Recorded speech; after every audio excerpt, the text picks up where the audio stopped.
Hey, before we get started, I want to remind you that Truce is listener-supported. If you want to be a part of this one-of-a-kind show that asks big questions in an approachable way, become a patron. For just $5 a month, you can help me tell big stories like this upcoming season on the history of fundamentalism. And you'll get access to bonus materials. That's all at patreon.com/trucepodcast. That's patreon.com/trucepodcast. Hello, everyone. This is Chris Starin, the host of the Truce Podcast. We all know summer is a busy time. It's also a busy time for me. As you know, I have a full-time job driving a school bus in order to pay for this show. So I decided to take a few weeks off to give myself a little sanity break. Rather than pause the feed, I decided to make a couple of mini episodes, and this is one of them. God willing, I'll be back in 2 weeks with another full episode, but if you'd like to help me make the show a full-time job, which would mean more regular episodes, bigger and better stories, visit trucepodcast.com/donate. Okay, here's the mini story. Let's rewind a few episodes. Go back to a high note. It's 1896, and William Jennings Bryan, this former member of the U.S. House of Representatives, is in Chicago. He delivers a rousing speech before the convention where they will nominate the Democratic candidate for president of the United States. Here, I'm just going to quote a little bit of the speech. He says, "Will you come before us and tell us that we shall disturb your business interests," meaning if we get rid of the gold standard, "that we shall disturb your business interests. We reply that you have disturbed our business interests. The man who is employed for wages is as much a businessman as his employer. The farmer who goes forth in the morning and toils all day, is as much a businessman as the man who goes upon the board of trade and bets upon the price of grain." That's Jacob Goldstein, host of the What's Your Problem podcast and author of Money, the True Story of a Made-Up Thing, reading Bryan's speech. It's a good speech. It's a really good speech. And you know, of course, having written a book about money, I'm super thrilled that the most famous, presidential nominating convention speech ever is about monetary policy. Right. Great. I covered this in detail in the episode titled The Gold Standard.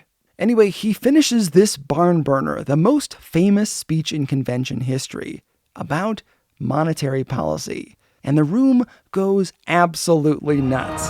Multiple bands start playing. They're carrying him around on their shoulders. In the course of his underdog campaign for President of the United States against William McKinley, he manages to be the first candidate of a major political party to travel the country giving speeches. He convinces a third political party to nominate him, the Populists. Letters pour into his campaign headquarters. Clubs gather in meeting halls, church basements, community centers, and they hang his picture next to that of Abraham Lincoln and refer to him like they would a prophet. And William Jennings Bryan, he loses. He does not become president. So what does he do then? He runs a second time. After the Spanish-American War, in which the U.S. took possession of the Philippines, Guam, Puerto Rico, and temporarily Cuba. Now he's campaigning against imperialism, against McKinley. McKinley was the guy whose administration scooped up all those places. Here is an actor reading an excerpt from one of Bryan's speeches in 1900. "If it is right for the United States to hold the Philippine Islands permanently, and imitate European empires in the government of colonies, the Republican Party ought to state its position and defend it, but it must expect the subject races to protest against such a policy and to resist to the extent of their ability." Again, Bryan was a populist. He's looking out for the little people, right? Well, wait a second before you fall in love with him completely. While he's championing the cause of people in the territories, he's basically leading the party of Jim Crow in the United States. As one biographer put it, Bryan's flag-waving social gospel was blind to the parallels between domestic racism and the international variety. Yeah, he wanted freedom for the people of the Philippines. But in the 1900 campaign, he was mostly silent about the racial injustices here in the States. No discussion of the era would be complete without addressing that. Yet Bryan was forward-thinking in a lot of other areas. Republicans, including McKinley, were slow to criticize trusts, those huge corporations scooping up each other and forming monopolies. Companies like Rockefeller's Standard Oil were kind of like the blob. They scooched along, eating everything in their path. Bryan addressed that in 1900 and made it a big part of his platform. And guess what? Bryan lost again. All of that was in review. Now, let's get to the new stuff. Bryan had a publicity machine on his side. He decided to run a third campaign in 1908, this time against William Howard Taft, former governor of the Philippines. Taft characterized Bryan as in favor of punishment of the rich, but opposed to strong government. In return, Bryan didn't have the nicest things to say about the Republicans in his nomination speech. The Republican Party is responsible for all the abuses which now exist in federal government, and that it is impotent to accomplish the reforms which are imperatively needed. He went on to say something that is kind of key here when we consider Bryan's ties to the social gospel. Shall the people control their own government and use their government for the protection of their rights and for the promotion of their welfare? Or shall the representatives of predatory wealth prey upon a defenseless public? His nomination speech contains scripture that he used to rebuke the Republican Party for not doing enough to limit the influence of railroads or special interests. He said that to love thy neighbor as thyself could solve every problem economic, social, political, or religious. He makes this case that Americans should fight imperialism, demand that money get out of politics, let their voices be heard, and he loses a third time. For many people, that would have been the end of it. How many of us could lose an election 3 times and still remain a force in American politics? Not many. Yet Bryan went on to set the agenda for his party for years to come. In fact, Woodrow Wilson, when he became president, realized the political goodwill he could get by tying himself to Bryan. So he made him Secretary of State. And this is where I think Bryan really shines, as the head of U.S. diplomacy. Leading up to this moment, Bryan went on a world tour from 1905 to 1906, meeting the King of England, Your Majesty, and the Emperor of Japan, Konbanwa, 18 nations in total, advocating for international peace treaties. Bryan, a veteran himself, though he never saw combat, despised war. So he and his team came up with this plan: establish a system of peace treaties that would lay out rules for how to deal with conflict so as to avoid war altogether. One main feature was the cooling off period. So let's say that England and France decide to go to war, as they had throughout their history.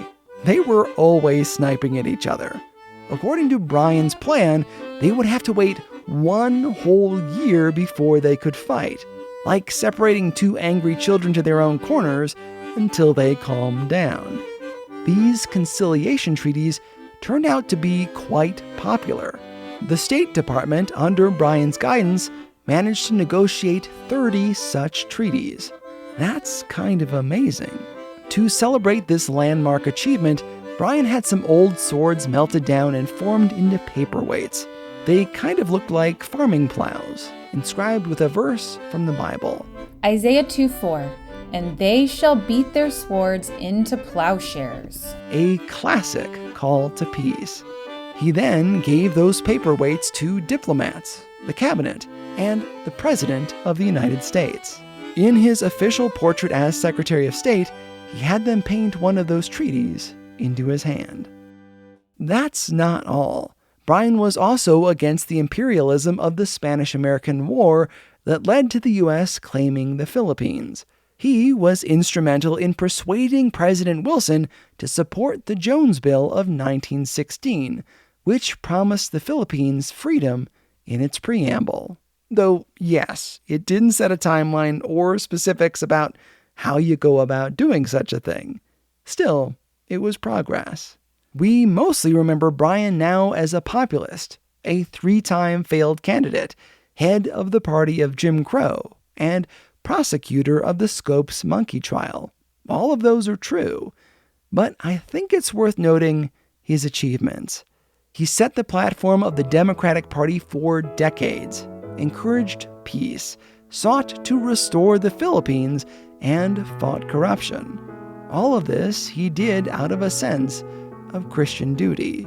We know now, of course, that there were holes in his peace plan. Of the major world powers who did not sign treaties, some are worth noting, like Germany and Austria-Hungary, 2 of our enemies in World War I. As good as the process was, it didn't stop the coming global crisis. But you have to hand it to him. His faith taught that the world could get better and better. Like in the book Looking Backward from the last mini-episode, he saw society as able to fix the ills of humanity. But unlike Looking Backward, Bryan was not a socialist. Instead, he believed that the role of Christians was to use government to improve society. This period we're swimming in here, just before World War I, was a short-lived progressive moment in U.S. history, when women marched for suffrage, churches fought alcoholism, politicians championed public schools, the end of monopolies, a central bank, they urged deposit insurance, and so much more. It wouldn't last long, and Christians like William Jennings Bryan and his followers were on the forefront. But it soon got muddled. Voices championing the betterment of society were mixed with calls for socialism, communism, and liberal theology, all of which would push theologically and politically conservative Christians to overreact in the opposite direction. Not surprisingly, they didn't want to be associated with leftist ideas. So they changed their platform, willing to keep trying no matter the cost, no matter how many times they failed.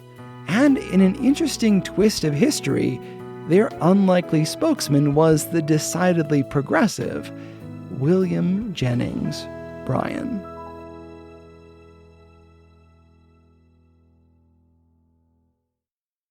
This episode is brought to you by No Small Endeavor, the acclaimed podcast from Great Feeling Studios and PRX.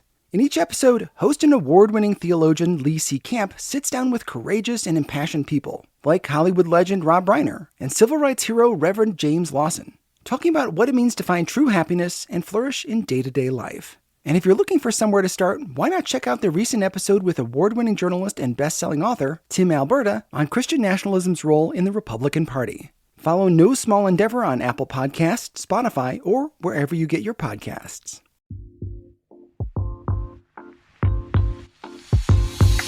This episode is brought to you by Our Daily Bread Ministries, a global media organization that makes the life-changing wisdom of the Bible understandable and accessible to all. As a part of that mission, Where You're From is a podcast for those who believe it's important to stop and listen before we speak. Join us on each episode as we ask another Christian thought leader where you're from and discover how their life experiences and expertise, even if we may disagree with something they say, offers us important perspectives worth thinking about. To see our list of guests, visit whereyou'refrom.org today. That's whereyafrom.org. I'm Russell Berry, reminding you that it's not just about where you're at, but it's also about where you're from.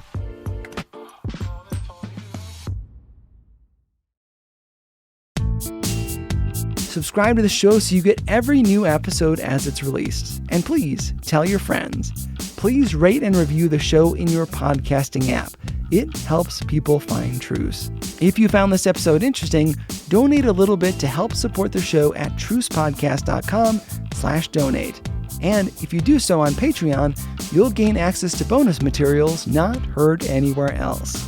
Special thanks to all the people who gave their voices for this episode, including my brother Nick Starrin, my friend B.T. Stevenson, Chris Ridgway of the Device and Virtue podcast, and Erica Anderson of the Worth Your Time podcast. Truce is a production of Truce Media, LLC. I'm Chris Starrin, and this is Truce. This episode is brought to you by the Compelled Podcast. What would you do if you came face to face with a murderer sent to kill you for being a Christian? For Virginia Prodan, that question isn't hypothetical. Virginia was a small, petite attorney defending Christians in court in communist Romania. And she was really good. So good, in fact, she caught the attention of the communist regime. One day, a tall, muscular man walked into her office, closed the door, and pulled out a gun. He barked, "Shut up, sit down. I'm here to kill you." Virginia was face to face with a trained assassin. What happened next would surprise both of them. Listen to Virginia's entire story on the Compelled Podcast, where they find incredible true-life stories of God working through the lives of normal people. Virginia is on episode number 31, which is titled, He Came to Kill Me. Listen on your podcasting app or at compelledpodcast.com.